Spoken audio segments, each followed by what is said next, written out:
Hello friends, today I am joining in on an open collaboration. It's hosted by Sherry of Turquoise Dreaming and Susan Hiles Art. And it is about how we organize our craft rooms. And today's episode is about paper, ephemera, and stickers. So I wanted to show you that I put all of my stickers and some of my ephemera in these in binders and in different size sleeves. So these are baseball card sleeves, and this is A for Alice, and also angels down here. And this is mostly Alice stuff because I'll do another one of those journals. We do have some angels over here, and then B is for butterflies, bugs. Over here I have a larger pouch with butterflies and other things in it. And here you can see we've got birds and birthday and bicycles, so on and so forth. More butterflies, birds. I keep the bird cages with the birds because it just makes sense. This is baby boy right here. So you get the idea. I use 3 different sizes of plastic holders. This is for larger stuff. And that's how I do my stickers. I also do some of my ephemera this way. You can see that this is a very old vintage cookie box. Because it's small, it fits right in my little zipper pouch. I love these. I got these on Amazon. They work great for larger pieces. And so some of my ephemera is like that. You'll also notice, like, this is ephemera because this is an old card. And so I have this under here. This is C for cards, cotton candy, and cars. I have 4 of these binders, and like I said, everything's in alphabetical order. And this particular binder, the first one, is A through E. In my cabinet up there, I've got F through M and through S and T through Z. And at some point when I'm sure that this is how I want to keep it, I will make a more permanent, attractive label. Up there in my cabinet, you see that blue holder? That is full of really old ephemera, and it's stuff that, like, I do my stuff in stages, so hang tight, let me show you. So this is a file bin, as you can see, and I have all of my coffee dyed ephemera. When I finish this, then I'll pull that blue bin from up in my cabinet and I'll coffee dye it, or not, leave some of it plain, and I'll put it in here. So when I'm going to use, this is the one I pull from, and then as it gets emptied, I refill it. So I've got vintage envelopes, window envelopes. I have a ton of them. I have some of those listed in my Etsy shop. I've got, you'll see vintage bank receipts in here, and on the back of these, there's lines. So I usually will cut these up and put these in junk journals. I also have my coffee dyed papers. There's some blue, and then I've got my coffee dyed music papers. These are coffee and color dyed. And here's some of my green. These are my some eco dyes and some other stuff. And then I've got my grungy black and silver. And then I've got my brown, real super grungy, crunched up. I have my pink paper that I coffee dyed. And then I have some, like, sort of regular coffee dye. And then I have some gorgeous music, richly coffee dyed. It's my favorite sheet. That's why it's in the back. I will only use that in something really super special. So that's where I keep my coffee dyed ephemera. As you can see, it's up in the cabinet next to the blue one. That's where I keep it. Now right here, I've got, this is stuff I pull from. I've got old stuff that I take, I tear the pictures out, and I use that to create tags or junk journals or whatever. So here's a little bit more of my ephemera in magazine form. Now here's another cabinet with ephemera in it, but of most interest would be this one. This is vintage ephemera. And I don't pull from that yet because if I want to make any digitals with it, I want to do that first. So I'm going to show you this because this is the one I pull from, and then as I need to refill it, I will. So I'm going to pull that down for you. I have my camera set up so it's sort of turned on this a little bit just because I've got a little shadow on this side. But this is my go-to, well, not this I'm keeping, but this is my go-to box for ephemera. And I have it sort of, I threw a few things in there. I shouldn't have done that, but you know, we all do that every now and then. But I have it staggered, so shortest to tallest, so I can kind of easily see. And then stuff that's too tall or too wide, I sort of stuff over here in the side. But you can see I've got vintage recipe cards in here. I've got, this is like just a vintage piece that like a button came on or something. And I have some vintage photo, you know, where that old photographs were on it, and those have been coffee dyed. I've got some guest checks in here. I have some old, you know, this is from an oil company. I have some stuff that's not old in here also, like some beautiful things that people gave to me that I can use if I want to. Then we have this side. These are from the 1970s. I got those from my husband's aunt. And let's see, we've got some score sheets, and then some vintage Motrin prescriptions. Used to have to get that by prescription. And this that I got from the thrift store. Isn't it pretty? So that's where I keep my other ephemera. It's like my go-to stuff that I typically will stuff my journals with, all the stuff that's in here. Okay. In here I have my cards that I'll go through and put in my junk journals, and specifically in here all of these are vintage. In the other ones it's like a variety of stuff, but these are all vintage. I should actually show those to you. I think you would love them. Again, I'm trying to work with the shadow in here. So let me just show these to you. You can just tell right off the bat that that's vintage simply because of the color palette. Isn't it just delightful? It simply says Hallmark on the back. Here it says Hallmark and made in the USA. There's no date on it, but I love it. I don't know if I could bring myself to use it. And I have some old cards with little beautiful little creatures on them. Oh my gosh, you can tell this is vintage too. I just love it. Look at it on the back. Like you just know by the writing that's on there. Right, there's no skews on these or anything. Look at this one with the sweet little ducklings. And then little dog and a frog. Love it. And then look at these. These are so old. Now these I got from my friend. I ordered them from her shop. My friend Gwen of Gwen Offit Designs. And she sent those to me. They were like, I think she was sort of de-stashing. So I think that's what all those are.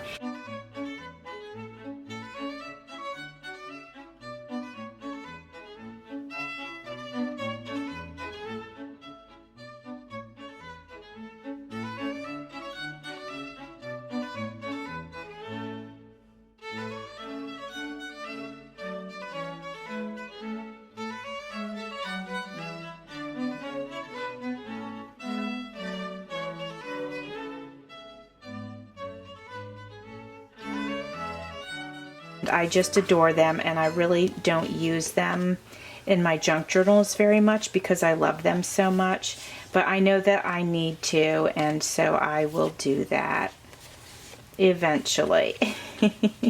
So anyway, I don't want to bore you, but I did want to show you this lovely collection that I have. I backed away from this cabinet so that you could see it in whole, but to break everything down and explain to you what's what, I'm going to move you in closer. I just wanted you to see it before I did that.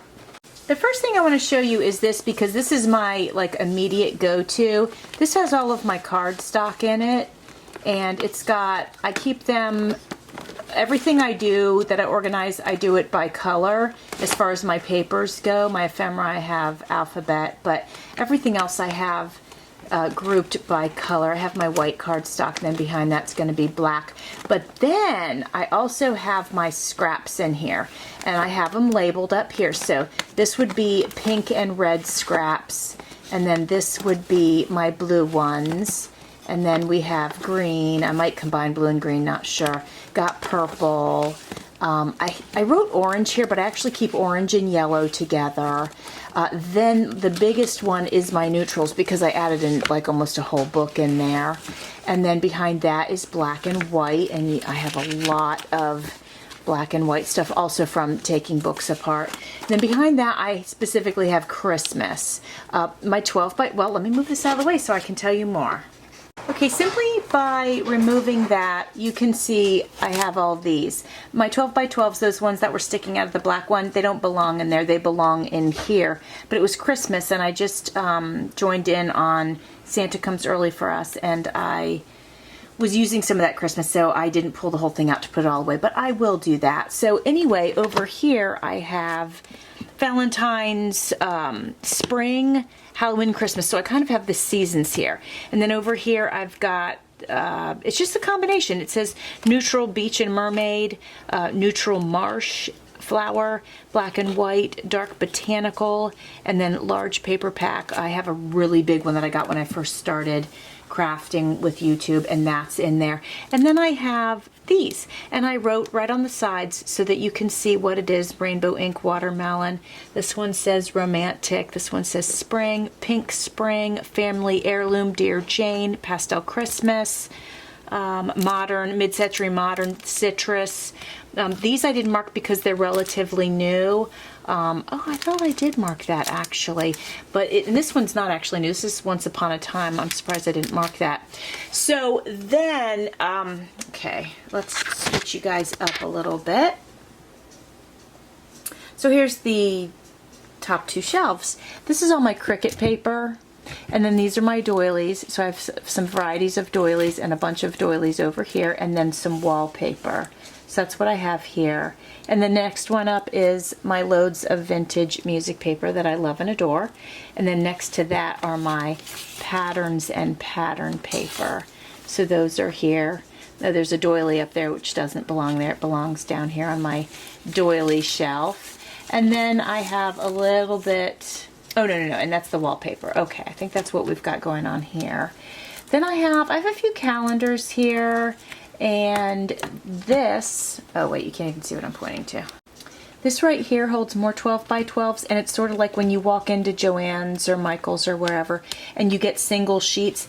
That's what's in here, and they are all, well, let me show you how they're organized. If I can get it into frame here, I think so. Oops, let me turn it around.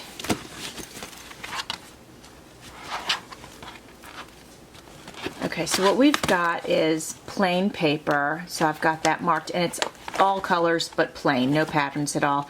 Then I have primary colors, red, yellow, blue, and then I have secondary colors. And these are not plain, these all have patterns on them, so I'll show you that. Then I lost one of my tabs. I don't know, it was probably pink. It's probably what I had there. Then I have dark patterns.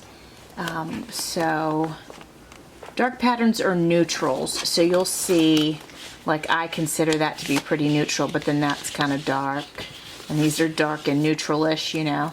And then in the very back, oh, this is, after that's black and white, and then I have holiday. So I follow the same principle with this as I do my small black one, and that way if I'm consistent across the board, I never ever have a problem finding anything. These are all 12 by 12s, that's why they're in here. Everything in that little black one is 8.5 by 11. Once I cut something out of this one, it will go, the scrap will go in the 8.5 by 11. And that's how I stay organized. This is a pack that somebody sent to me. I need to make a journal out of it, so it's sort of up there waiting patiently. And I'm so glad I moved that, because actually I've been looking for these because I'll be doing some papers soon, and I'm just going to pull those out onto my table. This in here is Vintage Ephemera. I have a note on it. What did I write to myself? Vintage Ephemera, Easter, grunge, gothic, some nursing papers from a nurse, and then Halloween, but they're vintage. All of this is Cricut paper, 12 by 12s. And then over here I have some, they're large, so they're sort of miscellaneous. Can you see where my hand is? Here, let me turn it for you. This is sort of like miscellaneous. This is a Gone with the Wind book, vintage. Wait, no, that's what this is. Yes, isn't it lovely? And my collage folder, and this is a gift. This right here is a vintage little golden book, a gift from my friend Lori at Enchanted Dream 71. My Disney stickers here. So then for Mega Ephemera, all right, this right here is more of my ephemera. I showed you some up top, but this stuff is like super special because most of it's photographs. So you can see I've got some dryer sheets in here just to absorb any smell, because you know when it's old it can smell moldy and whatever. I have a scrapbook from, not a scrapbook, I'm sorry, a yearbook from 1952. You can see some old, just beautiful photos. I love them so much. I will be making some digital kits, so that's why they're in here. I do not want to touch them and get rid of them or put them in junk journals until I have two things I like to do. I like to go on Ancestry and see if I can find the families. Sometimes there's writing on the back. So you can see most of these there is not, so I will not be able to find, well, there we go. So if I could find a Lula Hastings, but there's no address or anything, so it might be hard. Although I can tell here that she lived in Quincy, Illinois, so I actually might get lucky on this one and be able to find her family. Oh yeah, beautiful family. I might be able to find that family. So I try to do that on Ancestry first, and then if I am going to plan on making digitals, which I want to, then I will do that. But aren't they just lovely? But again, most of these don't have names on them. And then I have like, this is all just, you know, old ephemera. Look at it. Isn't it something else?